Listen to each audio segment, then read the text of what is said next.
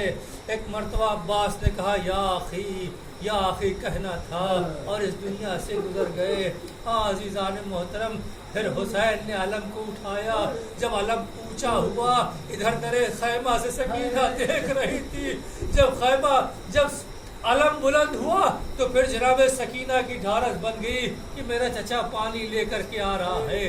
علم قریب آتا گیا. جب در خیمہ کے قریب آیا, بچے دوڑ کر کے علم کے قریب پہنچے.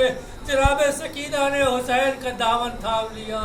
اے بابا آپ علم لائے ہیں, علمدار کہاں ہے؟